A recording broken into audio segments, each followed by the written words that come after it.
Ladies and gentlemen, it is indeed an honor for me to invite to the podium our chief guest for the evening, Honorable Minister of Commerce and Industry, Consumer Affairs and Food, Public Distribution and Textiles, Shri Piyush Goyal ji, to enlighten us by delivering the keynote address.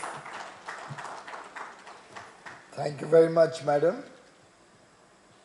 My good friend, Shri P. Rajiv, the Honorable Minister for Law, Industries and COIR, Shri Rajendra Ratnu, Joint Secretary in the Department for Promotion of Industry and Internal Trade, and also a Director in the NICDC, Dr. Suman Billa, Principal Secretary, Industries and Norca, Government of Kerala, Shri Santosh Koshi Thomas, MD of Kinfra, Shri Abhishek Chaudhary, who made a wonderful presentation and also explained how the development of NICDC projects are being taken up.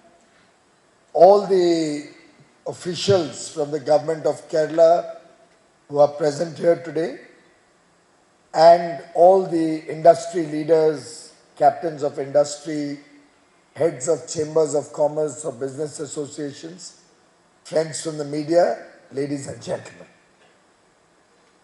Indeed, it's a matter of great pleasure for me to visit your lovely state, God's own country,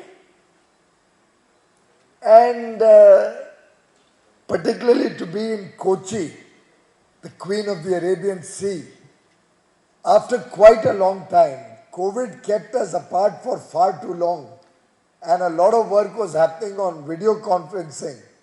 But I think the personal connect, seeing and meeting each one of you, makes it a really joyous occasion for me personally.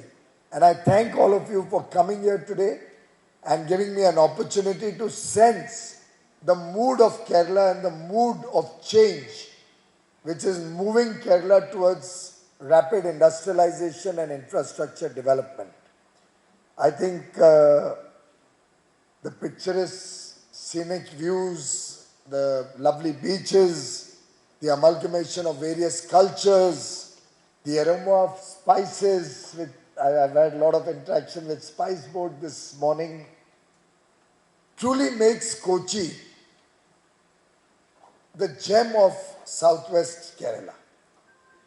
And I think it's very appropriate that during the course of my day today, I was trying to assess what's happening with Coffee Board. I had extensive discussions with all the stakeholders of Coffee Board. I met with fishermen from Kerala, Tamil Nadu, Puducherry and Karnataka. I had extensive exchange of views with MPDA for marine products export. I was very happy to engage with the coffee growers and the coffee industry. I've also, before I came here, inaugurated a new standard design factory at the Kochi SEZ and also a common effluent treatment plant at Kochi SEZ. Both of which will be wonderful for Kerala, for Kochi, because all the effluent will now get processed and water can get recycled and reused, maintaining the beauty and cleanliness of this lovely city. Also opening up opportunities for new jobs, particularly in the IT sector. It's a beautiful building that has come up at the SEZ. And now I have the opportunity to understand the interest that all of you have in industrial development. Ultimately, an industrial park will only succeed if there are investors who want to come and invest in that park. We may make a beautiful infrastructure. We can set up the best of facilities. We can provide 24 hours uninterrupted power. We can have CETP. We can have testing laboratories, lovely roads, admin building, all of that. But until people come and use it, there's no sense in developing these parks. And therefore, I'm happy to see the response today. The idea was we should do road shows all over the country, and today's engagement is a part of that larger concept of reaching out to industry all over India and get a sense of what kind of investment can come in. In fact, a park of the size that we are planning here in Palakkad, frankly, should not generate 49,000 jobs, it will generate 5 lakh jobs. And then the indirect employment will also be huge. After all, you imagine 1700 acres.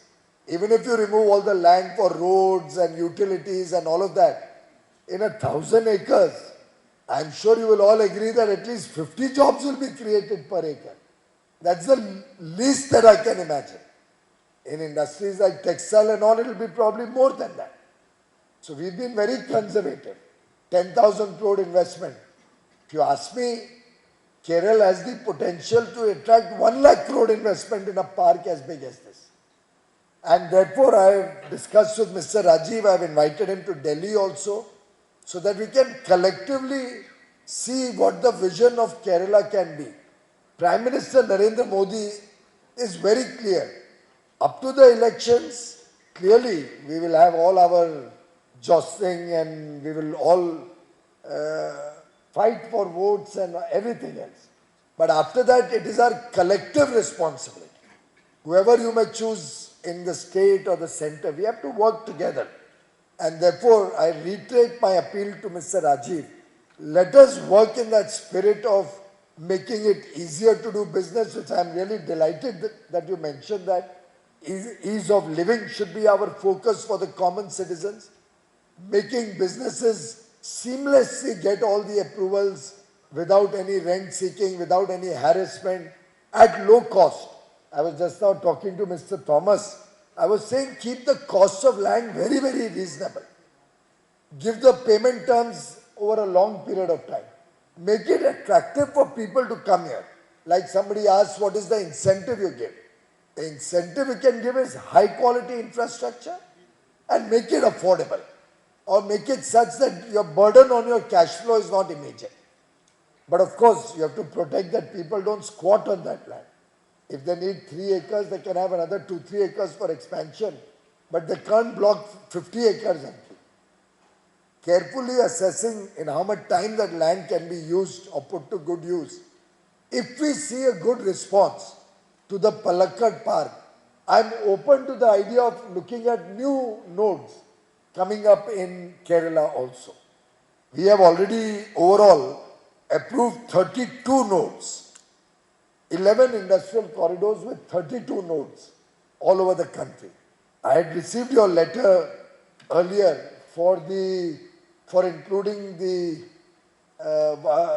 for having one more node in the Kochi-Mangalore industrial corridor. I am open to the suggestion for the future. Right now the cabinet has already frozen the current node. But if the attraction is good and more people come and this land that you are now acquiring can get used and filled up quickly, then I can assure you, even if I have to go back to the cabinet, I'll go back and get an approval for one more industrial node.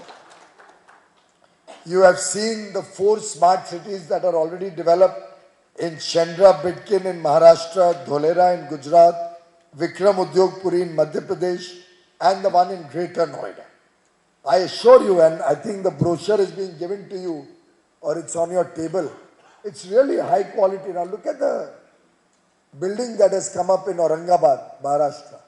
Look at the quality of infrastructure that has come up. It's truly world class. And unfortunately, they did not plan it, but for all my future engagements, I've told them to invite some of those who are already running their business in these 4 smart cities.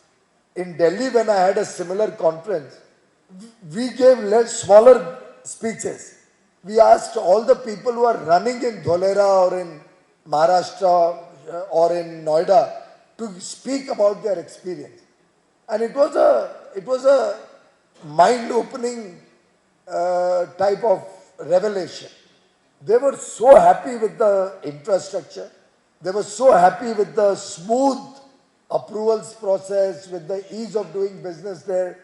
everything centered in the authority of the industrial city, smooth clearances, environment, operational licenses, fire, safety, boiler inspector, PSO clearances, everything happening online.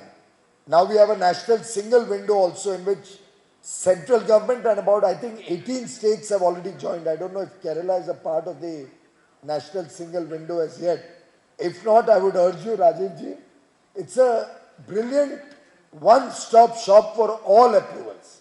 So if he needs an approval for, let's say, hallmarking, he can get it from the national single window. If you need approval for boiler, for furnaces, for explosives, for arms license, everything you can go through a single window. You don't have to keep repeating the same information. So Malabar will not have to write the name Malabar Jewelry or whatever 500 times. Once only he will write it and then it will go automatically for all the applications that he has to. Simultaneously, we are decriminalizing a lot of laws so that the fear factor goes away. We are also trying to make it simpler to comply with the various laws and with the various acts and rules. In fact, you'll be happy to know that over 25,000 compliances have been either, some of them eliminated, many of them simplified to make it easier to implement. And we are looking at new areas, medical devices park, pharma park, textile park, footwear park, toy park. So even within the Palakkad industrial area, we could identify smaller dedicated parks. If a set of industries, let's say all the jewelers say, you give us a dedicated area, we want a lab also there, we want a assaying center, we want security to be double or triple. Like that, if they want, let's say, 50 acres to be earmarked into a jewelry park, like I saw in Dubai in my last visit. That beautiful area where all the shops and all the residents all were there. We are happy to consider all that. So we have come to Kerala to invite all of you to enjoy the fruits of the Palakkad Park if you enjoy working here.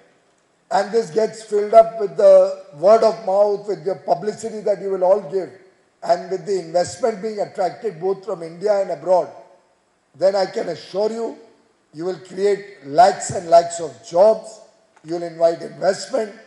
I hope Rajiv is able to talk to the leadership here, and I'm happy to meet with you, your Labour Minister, even with the Honourable Chief Minister, and discuss. The new labour laws are really labour friendly and industry friendly. It's good for both. Ultimately, unless investment happens, new jobs won't be created. And labour laws should be friendly to industry so that it attracts people to come and invest in your state. At the same time, labour's interests, their security, their safety should also be protected. And that balance is what we have tried to do. I spoke about PM Gati Shakti. We are trying to implement projects faster, more efficiently, more effectively.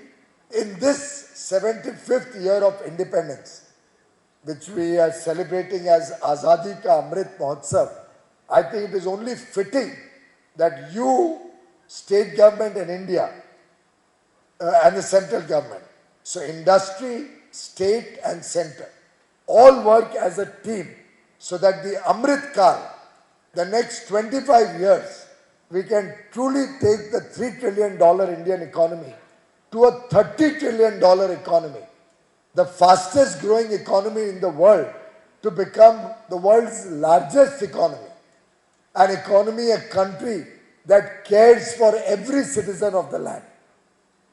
This government, led by Prime Minister Modi, is focused on service, seva, is focused on good governance, sushashan, is focused on welfare, and at the same time making India a superpower where every young boy or girl gets high quality education, gets high quality healthcare, gets good skills development, gets an opportunity to work either in a job if he prefers, or like our young friend there as a startup entrepreneur, or in whichever field each one chooses.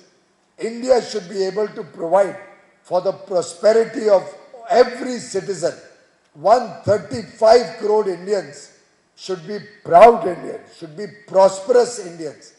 And we are celebrating 8 years of the completion of the Modi government, which completed 8 years last week, taking the message of good governance, taking the message of service across the country, working as partners with all the states, with all the stakeholders, with industry, with business, small and big retailers, different industry sectors.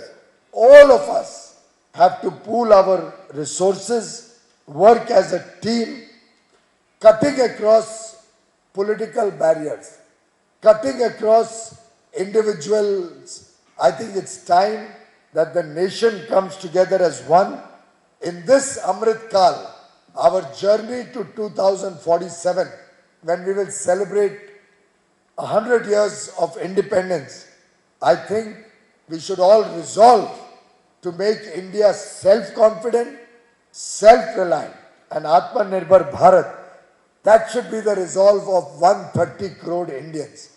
Let us together pledge to work as a team. Let Team India take momentous steps, take exemplary measures to bring prosperity to every citizen. Let us make a new resolution with the goal of everybody's development, Sabka Vikas, and let us earn the trust of every Indian and the trust of the world as a quality supplier, as a reliable supplier of goods and services. As we celebrate Azadi Ka Amrit Mahotsav, I invite all investors and persons from industry, from business, to invest in the future, invest in India, invest in the Palakkad Industrial Park. Let us work together to put Kochi and Palakkad on the world map as a global destination with state-of-the-art infrastructure. Let us all work together to make India and the growth story of India the defining feature of the 21st century. Thank you very much. All the best to all of you.